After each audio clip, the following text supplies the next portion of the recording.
नमस्कार, आप देख रहे हैं जवाब तो देना पड़ेगा और आपके साथ हूं मैं शिखा शर्मा। राजस्थान में भजनलाल सरकार के 2 साल, जिसके कामकाज का लेखा जोखा मुख्यमंत्री भजनलाल शर्मा ने खुद जनता की अदालत में पेश किया। मुख्यमंत्री ने अपनी सरकार का रिपोर्ट कार्ड जनता के सामने रखा और विकसित राजस्थान की झलक दिखाई। सरकार की उपलब्धियों से भरी एक किताब का विमोचन और साथ ही रवानगी उन विकास रथों की जो बताते हैं कि 5 साल का काम सिर्फ 2 साल में पूरा हो गया। सरकार कह रही है कि हमने कहा ही नहीं, करके भी दिखाया है।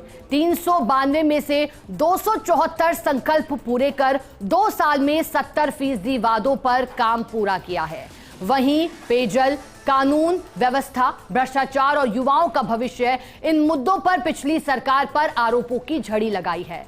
मुख्यमंत्री ने कहा है कि मछलियां ही नहीं, बड़े मगरमच्छ भी पकड़े गए हैं, आगे भी कोई नहीं बचेगा। एक तरफ भाजपा के 2 साल के दावे तो दूसरी तरफ कांग्रेस के 5 साल का वो कार्यकाल जिस पर सवाल भी है और आरोप भी। क्या कांग्रेस का 5 साल का रिकॉर्ड भजनलाल सरकार के सामने फीका पड़ता है? राजस्थान में बीजेपी सरकार के 2 साल बनाम कांग्रेस का 5 साल, किसका शासन बेहतर है, किसका ट्रैक रिकॉर्ड मजबूत है? आज बात इसी मुद्दे पर।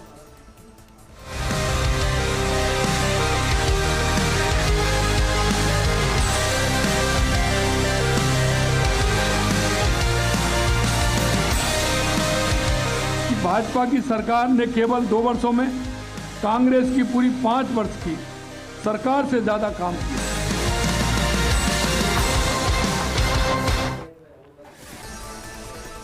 और चलिए अब चर्चा की शुरुआत करेंगे। सबसे पहले हमारे साथ स्टूडियो में मौजूद मेहमानों से आपको परिचित करा दूं। हमारे साथ है सुरेश गर्ग जी, बीजेपी प्रवक्ता। बहुत बहुत स्वागत है सुरेश गर्ग जी आपका। हमारे साथ संदीप कलवानिया, कांग्रेस प्रवक्ता भी मौजूद है। आपका भी स्वागत करती हूं संदीप जी।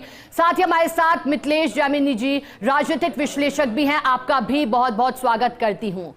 आज भजनलाल सरकार को लेकर के जिस तरह से प्रेस कॉन्फ्रेंस में साफ किया गया, 2 साल पूरे होने जा रहे हैं। मुख्यमंत्री ने कहा, एक नारा दिया, बढ़ता राजस्थान, हमारा राजस्थान, नव उत्थान, नई पहचान। इसी के साथ शुरुआत करती हूँ सुरेश गर्ग जी। मुख्यमंत्री ने कहा है कि 70% जो वादे किए थे संकल्प पत्र में याद दिलाए वो पूरे कर दिए हैं। आपका क्या कहना है, कैसे देख रहे हैं इन 2 साल को?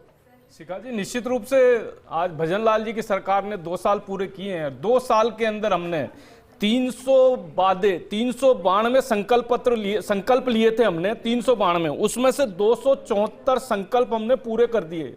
देखिए आप 2 साल के अंदर हमारी उपलब्धि 392 से 274 संकल्प पत्र को पूरा करना। 5 साल बनाम 2 साल में यह पता लग जाता है कि हमने किस तरह से किया। युवा, किसान, महिला और गरीब, चारों के लिए हमने काम किया। युवा पिछले 5 साल तक 2018 से 2023 तक युवा 18 घंटे पढ़ाई करता था और मेहनत करता था। दूसरे दिन पता लगता था कि पेपर लीक हो जाता है। लेकिन हमारी सरकार आने के बाद में 296 एग्जाम हुए, एक में भी पेपर लीक नहीं हुआ। और हमने 92,000 सरकारी नियुक्तियां दे दी हैं, 1,56,000 सरकारी नियुक्तियां प्रक्रियाधीन है। यह है 2 साल का भजनलाल जी का रिपोर्ट कार्ड। किसानों के लिए 1,24,000 करोड़ रुपए की किसानों को हमने सहायता पहुंचा दी है, चाहे किसान सम्मान निधि के माध्यम से, चाहे सोलर के माध्यम से, चाहे फसल बीमा के माध्यम से, किसी भी तरीके से हमने किसानों को 1,24,000 करोड़ रुपए की आर्थिक सहायता पहुंचाई है। इसी तरीके से महिलाओं के लिए हमने बहुत अनेक काम किए हैं, चाहे उज्ज्वला योजना के अंदर हमको 450 रुपए का सिलेंडर देना हो या अन्य कोई योजना हो, उसमें हमने महिलाओं के लिए काम किया, गरीब के लिए काम किया। भजनलाल जी ने पूरे 2 साल के अंदर तन मन धन से जनता के बीच में जो जो बोला है वो करके दिखाया है हमने, जो करके। लेकिन 5 साल तक केवल एक भ्रष्टाचार की सरकार रही, जिसने जल जीवन मिशन का घोटाला किया, जिसने पेपर लीक 19 के 19 एग्जाम हुए थे, सब में पेपर लीक, रीट का हो, चाहे हमारे तो नेटबंदी नहीं हुई। आप देखिए, ताजुब करोगे, 24 लाख युवा एक साल में एग्जाम दे रहे थे, लेकिन नेटबंदी नहीं हुई। ये छोटे से छोटे एग्जाम में नेटबंदी हुआ करती थी।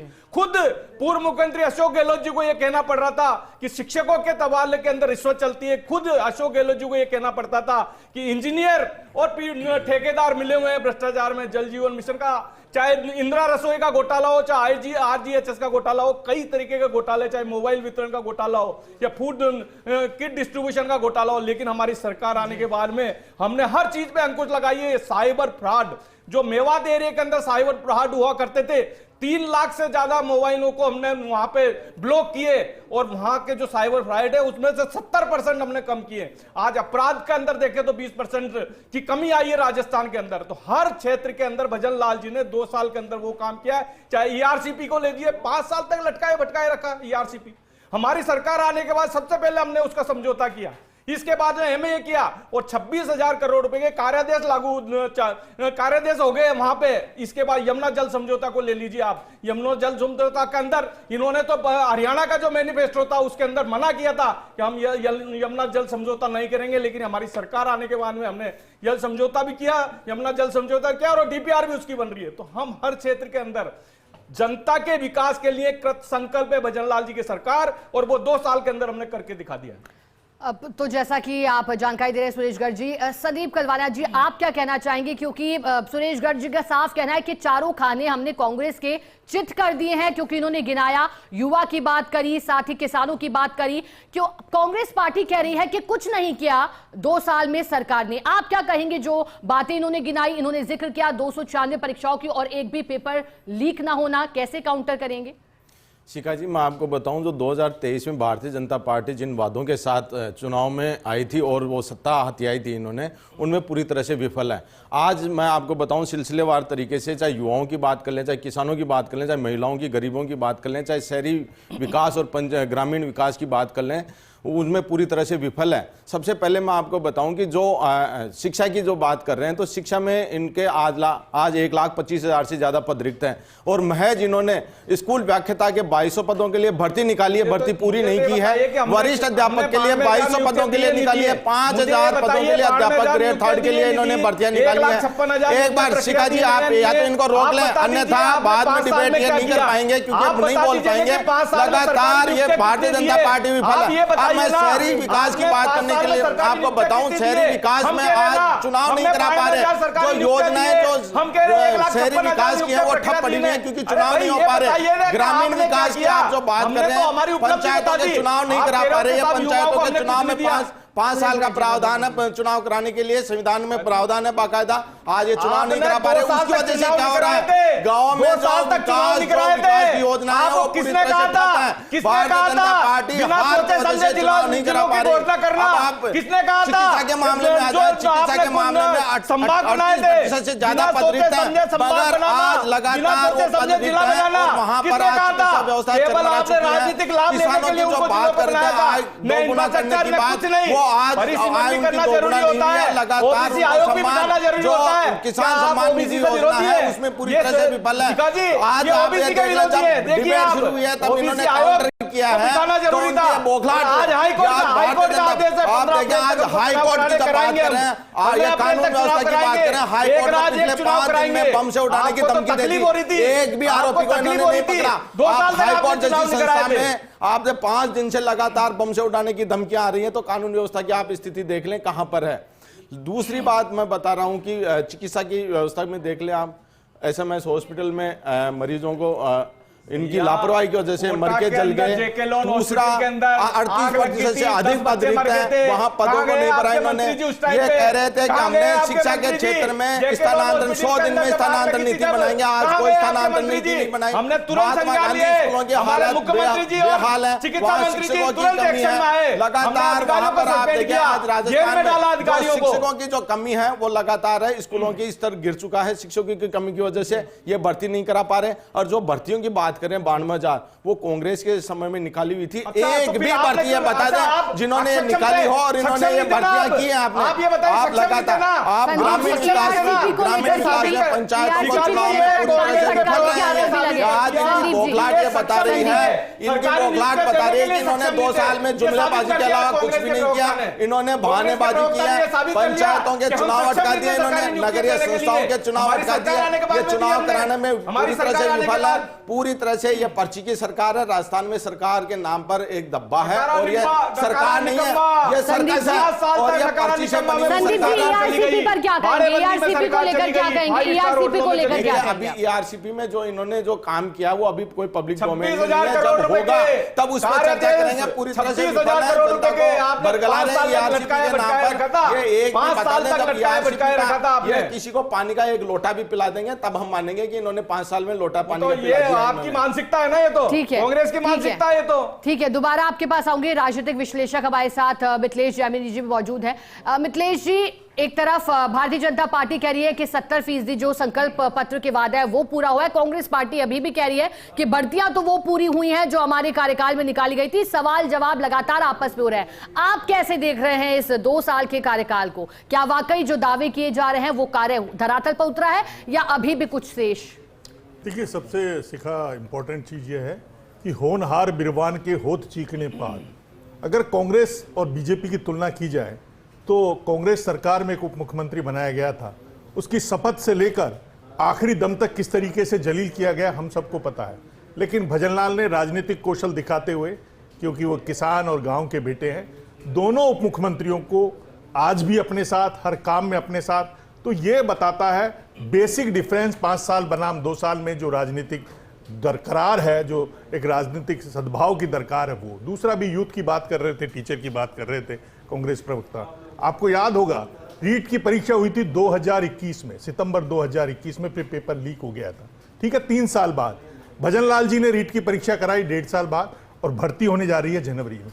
एक डिफरेंस, रीट की परीक्षा के बाद राजस्थान में एक नारा गूंजा था कि भोला थारी पूजा करो, दीजो ऐसो सासरो, बींद चाहे कोई भी हो, सुसरो हो डोटासरो।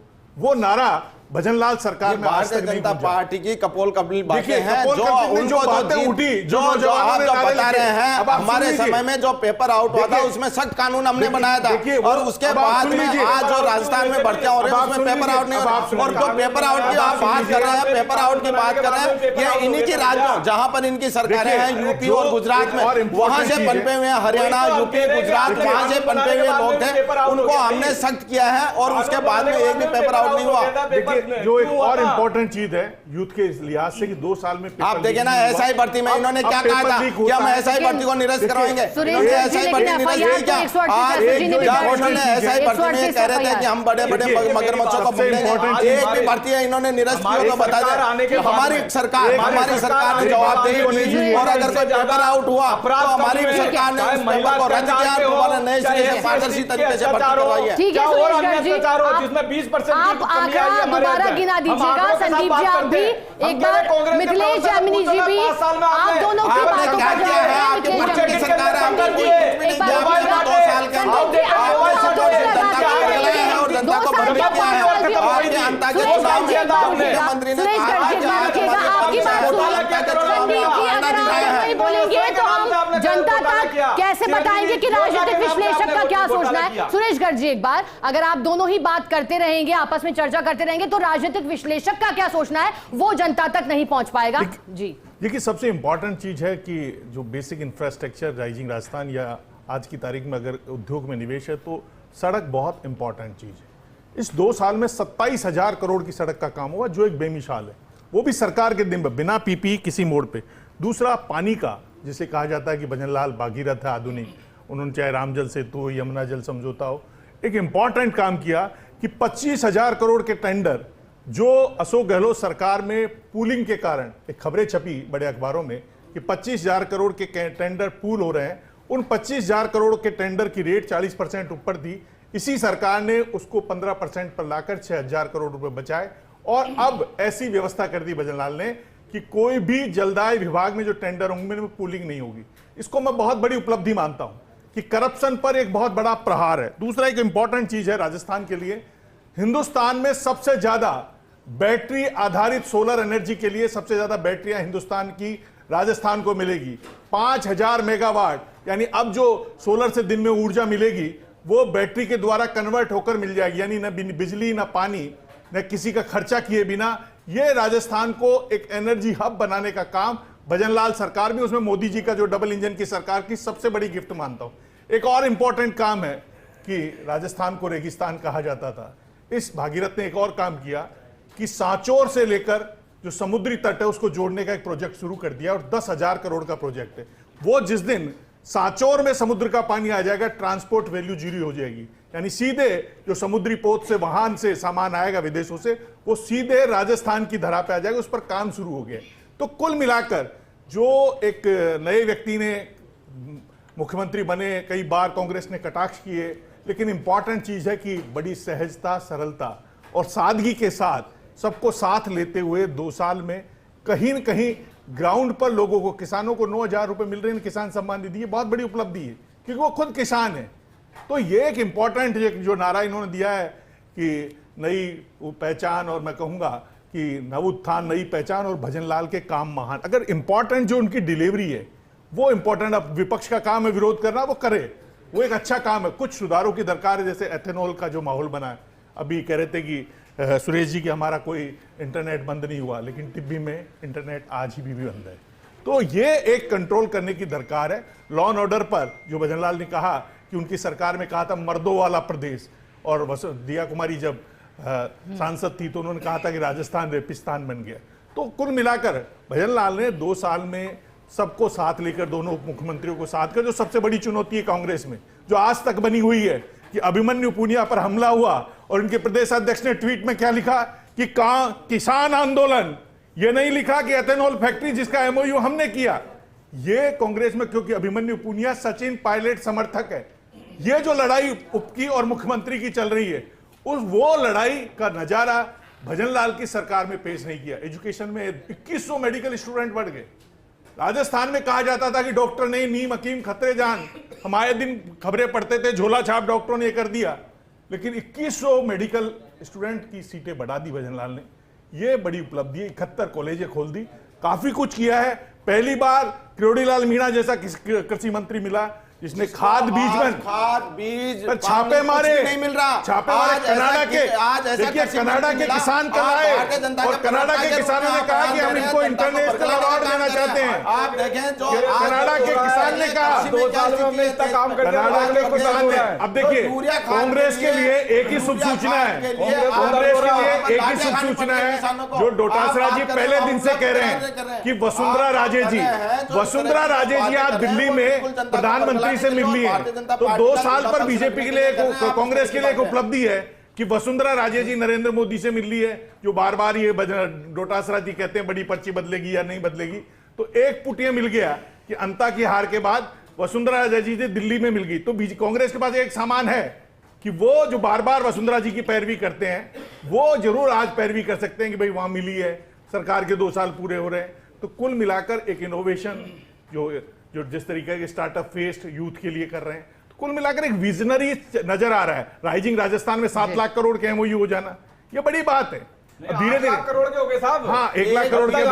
एक इंपॉर्टेंट चीज ये है, 33 लाख करोड़ में तो 25%। देखिए 2 साल के अंदर सरकार की 12 लाख करोड़ रुपए में से एक भी आया हो तो बता दीजिए। 12 लाख करोड़ रुपए के एमओयू। मिथिलेश जानी जी ने कहा, सुरेश गर्ग जी, मिथिलेश जानी जी ने कहा कि बहुत से कार्य हुए हैं, सरकार ने काम किए हैं, लेकिन कानून व्यवस्था पर अभी भी सवाल कहीं ना कहीं उन्होंने कहा कि खड़े हो रहे हैं। एथेनॉल फैक्ट्री वाले मामले का जिक्र उन्होंने किया और ठीक कहा कि इंटरनेट बंद वहां किया गया। इस पर क्या कहेंगे? और जो बाकी घटनाएं हाई कोर्ट में लगातार पिछले 6 दिन से लगातार बताइए वो आंदोलन को भड़काया किसने?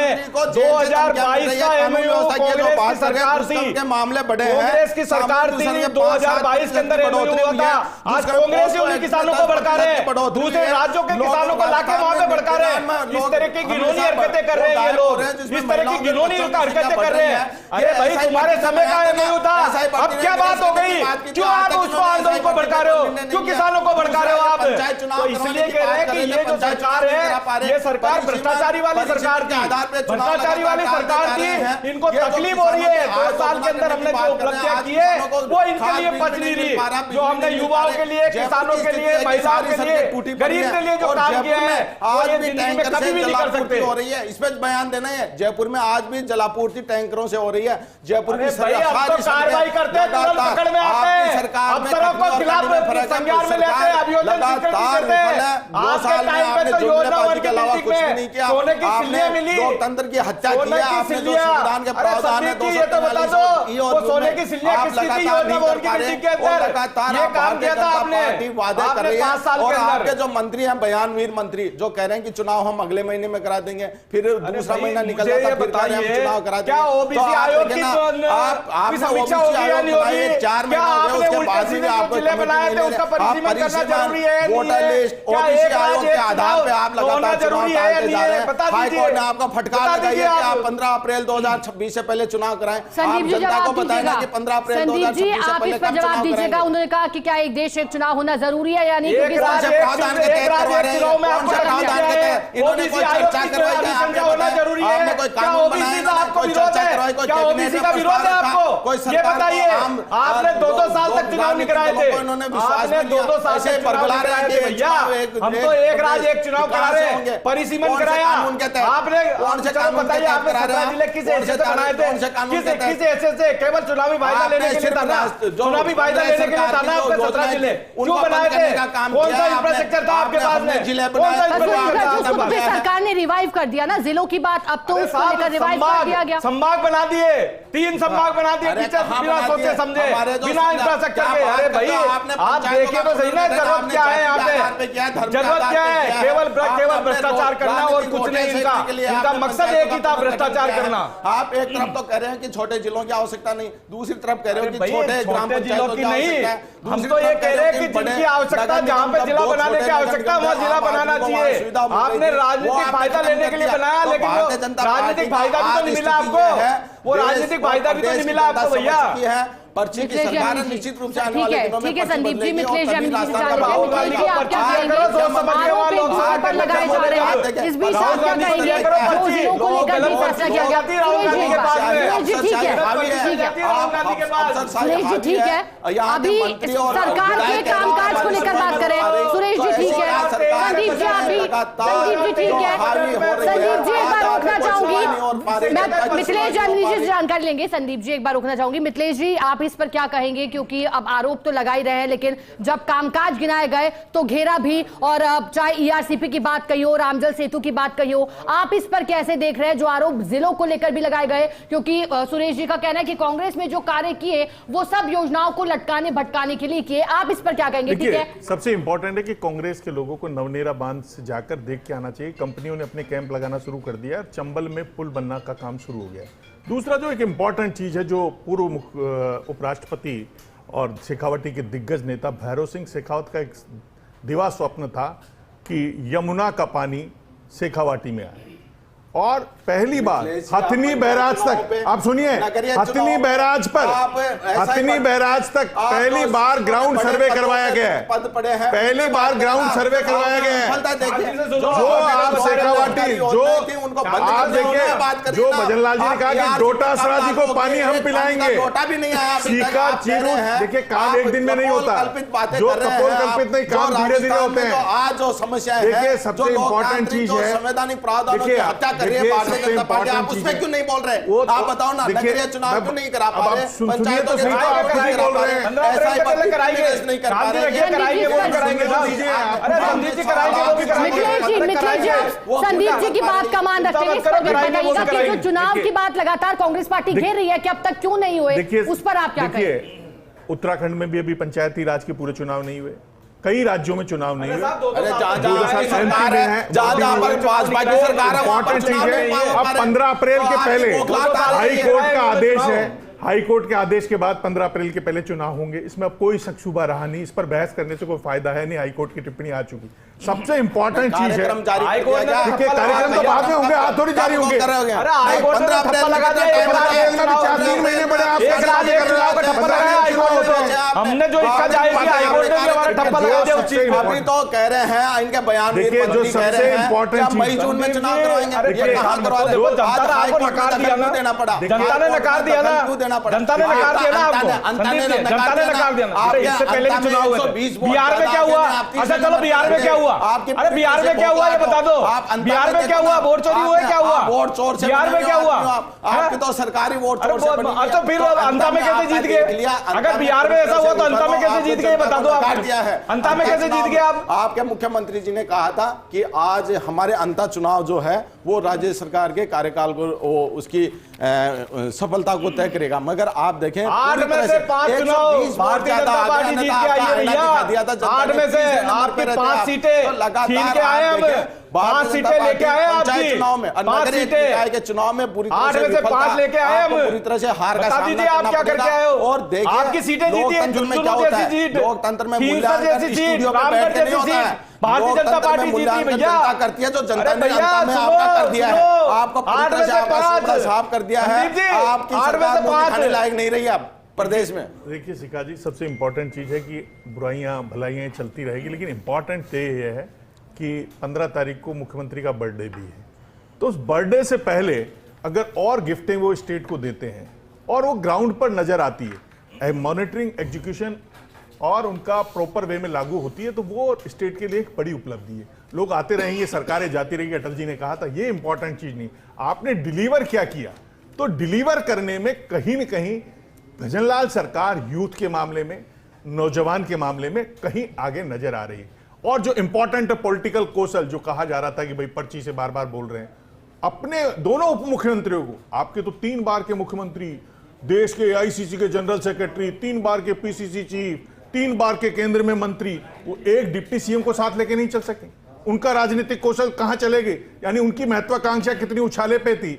और एक गांव का गरीब का बेटा जब मुख्यमंत्री बनता है तो 2-2 उप मुख्यमंत्रियों को अपने हर काम में शामिल करके, आज तक आप एक खबर बता दो कि जो सचिन पायलट और अशोक गहलोत के जैसी खबरें इन मुख्यमंत्रियों का मुख्यमंत्री और दिया कुमारी के बीच में लियो या प्रेमचंद बैरवा के बीच में लियो, एक से एक खबर बता दो, एक बता दो आप, एक खबर 2 साल में। बीजेपी लगातार लगाती रही है कि सरकार मैं आपको चुनौती देता हूँ, एक कारण बता दो आप भजनलाल के ऊपर, या दिया कुमारी और भजनलाल के बीच तनाव हुआ, या प्रेमचंद बैरवा या भारतीय जनता पार्टी की जो सरकार गिराने की जो रणनीति थी, 2-2 पोस्ट उसमें ये सफल 5 साल तक बोल और हमारे मुख्यमंत्री बताइए आप कैसे शासन चलाओगे आप 5 साल तक? पूरी पार्टी जब आप मुख्यमंत्री से बातचीत नहीं कर सकते, राजस्थान का विकास कैसे करोगे? महेश जोशी जेल में विकास भजनलाल जी ने कहा कि कोई मुख्यमंत्री कैसे राजस्थान का विकास करोगे आप? नहीं बचेगा। विधायकों की महेश जोशी जी जेल गए, नहीं सुन रहा, महेश जोशी जी जेल गए, additional chief secretary Subodh Agrawal के खिलाफ जांच को अनुमति दी, अपने विधायक देवी सिंह शेखावत के भाई गोपाल शेखावत के खिलाफ जांच की परमिशन दी। आप तो जोरीलाल मीणा के बेटे को बचाया, आपने महेश जोशी के बेटे को बचाया, ये आपके 5 साल बनाम 2 साल कर लीजिए। जो खनन जो हो रहा है उसके लिए आप रोकने के लिए एक विधायक को वहां एसएचओ के सामने धरना देना, आपने तो कितना भ्रष्टाचार किया उस खनन में, खनन घोटाले में कितने भ्रष्टाचार किया आपने, करोड़ों रुपए का घोटाला कर दिया आपने तो खनन में। कौन सी कार्रवाई की वो बताए ना आप जनता को बरगलाने के लिए और आप भ्रमित करने का कोई काम नहीं करता। जिसको आपने जिसपे भ्रष्टाचार के आरोप बताए थे वहां पर आप 120 वोटों से 3 नंबर पे आने से रह गए थे आप। तो जनता जो मूल्यांकन करती है, जनता ने मैंडेट दिया है और समाप्ति की ओर लेके जा रहे हैं संदीप जी, सुरेश जी चर्चा को समाप्ति की ओर ले जा रहे हैं। सभी से आपसे बातचीत की, सुरेश जी का कहना था कि भारतीय जनता पार्टी ने 2 साल में 70% संकल्प पूरे किए हैं, जो आज मुख्यमंत्री ने भी कहा। संदीप जी ने कानून व्यवस्था तमाम मुद्दों पर खेला। साथ ही जो हमारे साथ मिथिलेश जैमिनी जी राजनीतिक विश्लेषक है, उन्होंने कहा कि संतुलन सा दिखाई दिया, कामकाज हुए, लेकिन कानून व्यवस्था को लेकर एक बार फिर उन्होंने भी कुछ सवाल खड़े किए हैं। माहौल चाहे कुछ भी हो, 2 साल सरकार के जो पूरे होने जा रहे हैं, कहना यही है कि 2 साल बनाम 5 साल कहें या फिर 1825 बनाम 730 दिन कहें, आरोप लगते रहेंगे, काम होते रहेंगे, लेकिन इस बार जिक्र होता रहा युवाओं को लेकर जो कार्य हुआ, जो संकल्प सरकार ने पूरे किए। हाँ, कांग्रेस पार्टी ने जरूर इस पर सवाल खड़े करे और कहा कि पंचायती राज चुनाव और निकाय चुनाव कब होंगे, तो वो मामला भी कोर्ट तक पहुंचा और उस मामले में भी अब आगे बढ़ा जा रहा है और सरकार अपने 2 साल में 70% संकल्प पूरे करने की बात कह रही है। तो पार्टी पर आरोप भी कांग्रेस ने लगाए हैं। चलिए इसी के साथ आज की चर्चा में इतना ही। आप बने रहिए हमारे साथ, देखते रहिए फर्स्ट इंडिया न्यूज।